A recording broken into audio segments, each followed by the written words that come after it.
So the big announcement of the week is WWE going to ESPN. So they're moving the PLEs away from Peacock and putting them on ESPN for America. This is for the United States.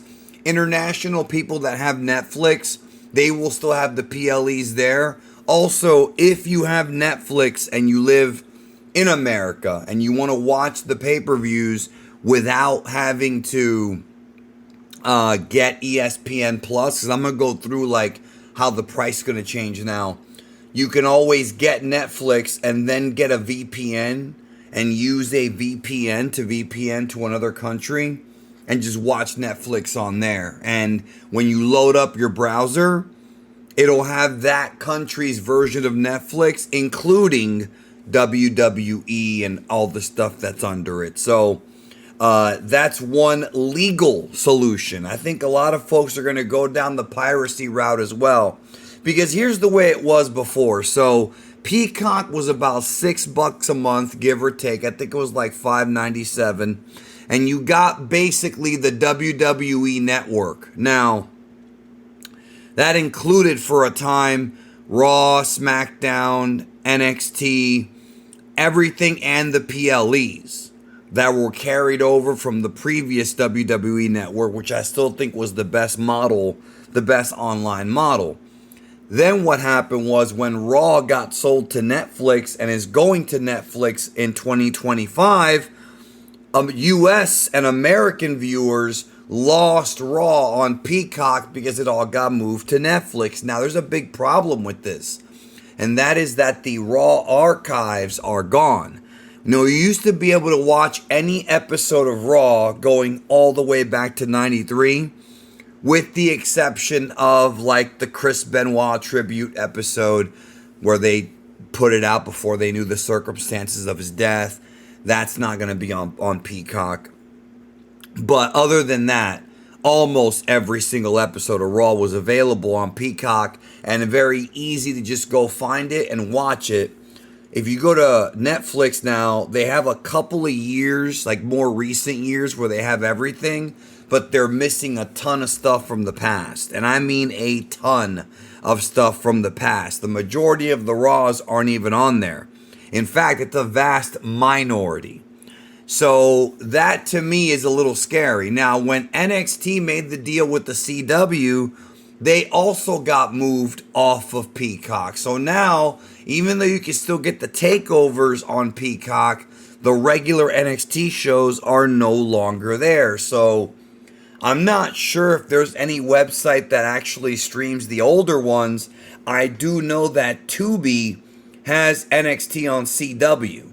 So at least you've got that on Tubi.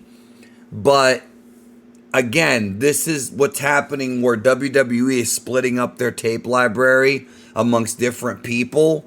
Having the WWE network, having Peacock be one solid place where everything was at is now over. Now the PLEs are going to be going to ESPN Plus. Now, that does not mean WWE Network is leaving Peacock, at least not yet. I think their deal, I believe, is going to expire before 2027. So I think either everything will move to Netflix or it'll stay the way it is now, or somebody else will pick up the rest of the tape library. So like if you want to watch old Nitros or old documentaries or even maybe old PLEs, I don't know yet. They didn't say, based on what I've seen, if the vintage pay-per-views are going to be moved.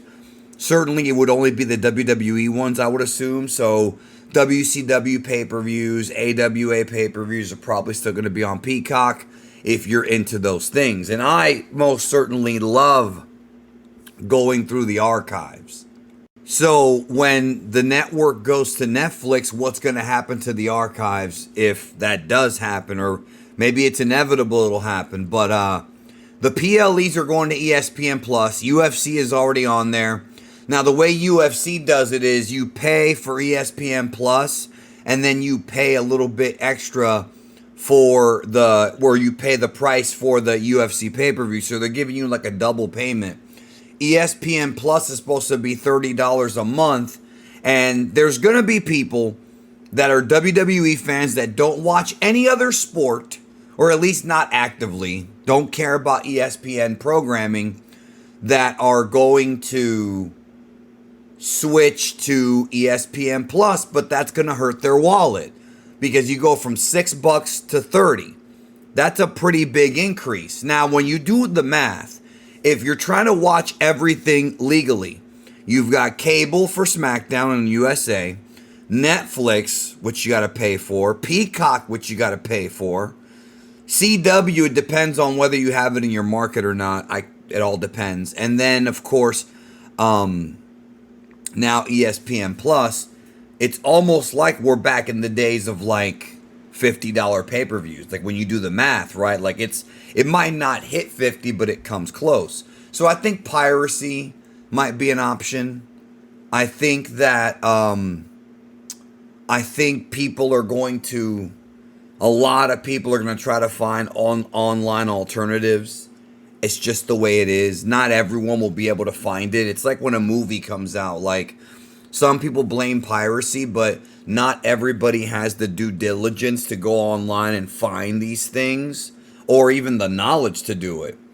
So it's just not a good argument, but it's a bad look because, like I said, you're going from paying $5 for something to 30. And you know what's interesting is if you go back to some of the talks they were having around WrestleMania last year, Nick Khan was talking about eventually putting WrestleMania back as a regular pay-per-view. They didn't say all the PLEs.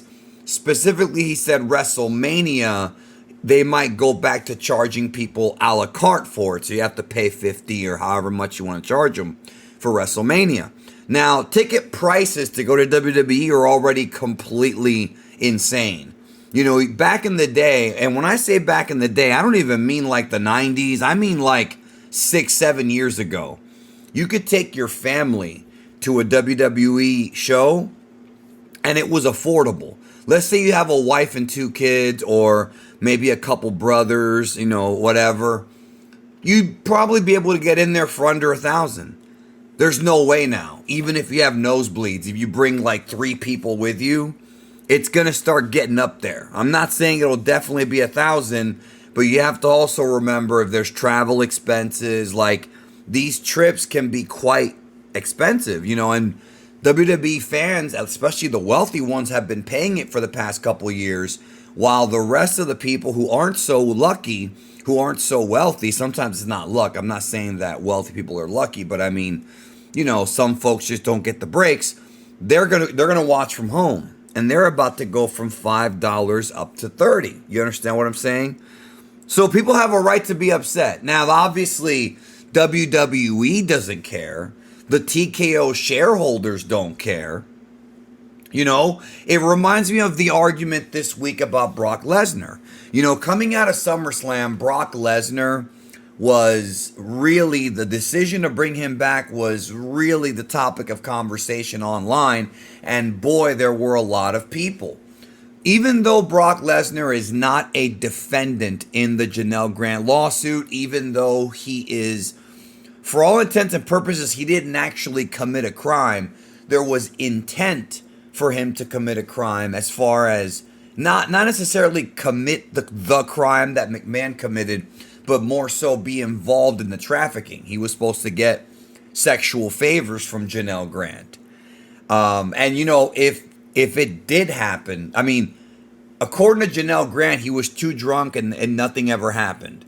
If something had happened, then he would have probably been named as a defendant in this, you know. Then things would have been crazier. WWE Legal, I guess, figured out this is going to arbitration, or were confident enough to tell Nick Khan that WWE can bring him back. And it's funny because on the post-game of SummerSlam, Triple H made it seem like John Cena picked Brock Lesnar, like he handpicked him. And he said, okay, this is the guy who I want to work with on the way out. But then John appeared on some podcast and said, hey, they pick him and then I go with it. So that contradicts what Triple H said. Then on Raw, there's a weird moment where Michael Cole looks at the camera and says, I had a conversation with Nick Khan and Triple H. Now, Nick Khan is almost never talked about on television. You see and you hear about him like on the, the scrums and stuff like that, the interviews, but not like during the body of the shows. He's only made like one appearance, right? Maybe two. And he said that they reached out to Brock about a month ago to come back. So the story changed. Their story changed. The reality is this going to backfire? I don't know. I think a lot of WWE fans were happy to be in the moment. I think a lot of them don't know about the lawsuit or don't care. A lot of them that know about the lawsuit don't know Brock was involved. See, just because us online are more informed does not mean that everyone is informed. That's something that I learned hanging out with casual wrestling fans. There were people that were asking where Kurt Angle was during those years he was in TNA. And Kurt Angle was a very high-profile wrestler who was all over TNA's promotion for years. Like, even if you weren't watching TNA, if you were watching Spike TV or a Viacom station, Kurt was there, and yet people didn't even know he was still wrestling. So we have to remember that a lot of people just aren't in the loop, and there are some that just don't care. There's a lot that do, there's a lot that don't. But I'm going to say this. I'm going to look at this from two different angles here.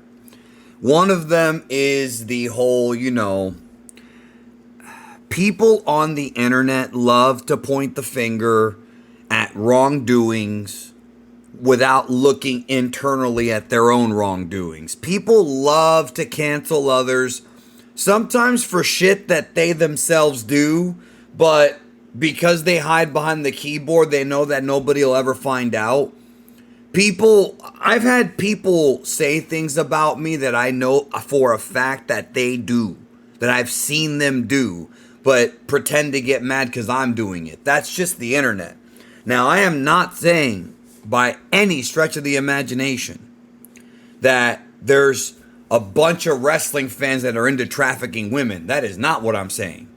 But I do believe that we all make mistakes, and I do believe that we are all flawed. Now, when it comes to Brock and this particular situation, it is much more sinister than the average sin.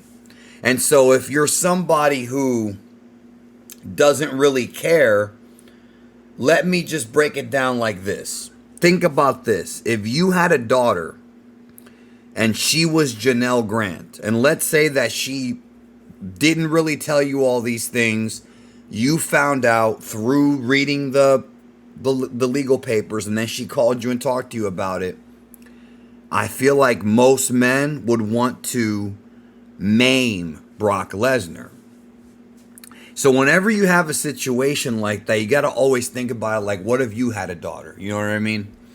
That's why there's always two sides to it. Now, clearly WWE, and they have the lawyers, they think this will go over well. But there is a possibility that when Brock shows up on television again, the fans are going to not just boo him as a bad guy wrestler, but actually call him maybe even the RP word.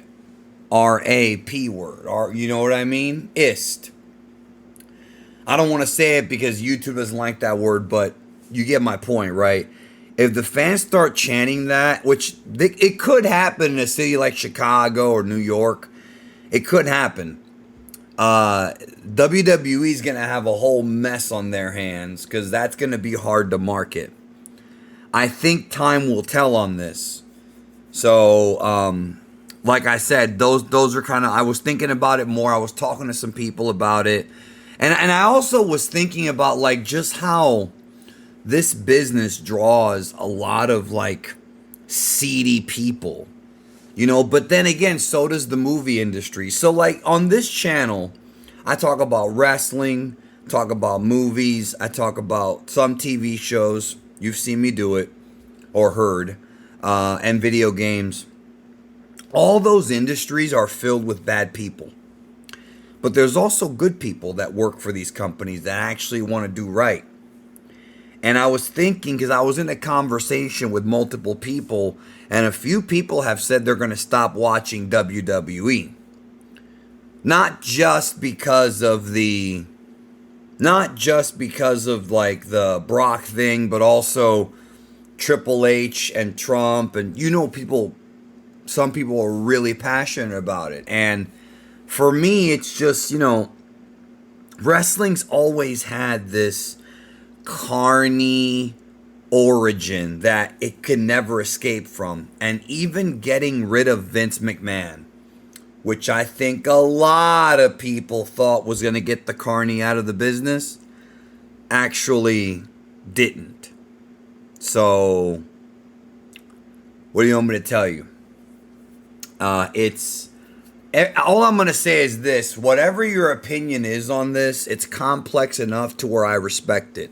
I actually respect it. Like, it's sort of like the Hulk Hogan death. Like, there were a lot of differing opinions on that. And it's like you have a right to feel the way that you feel.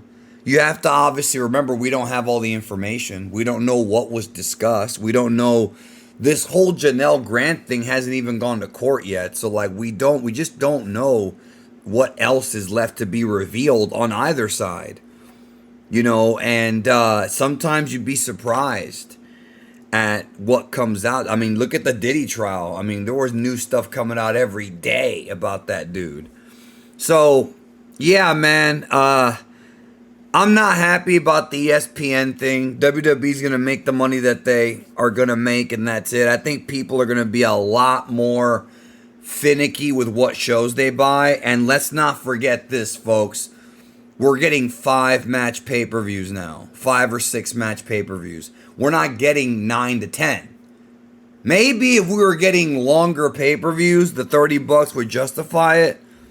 But 5 with a lot of commercials, that's a tough one to sell, man. What do you think? Let me know in the comments below.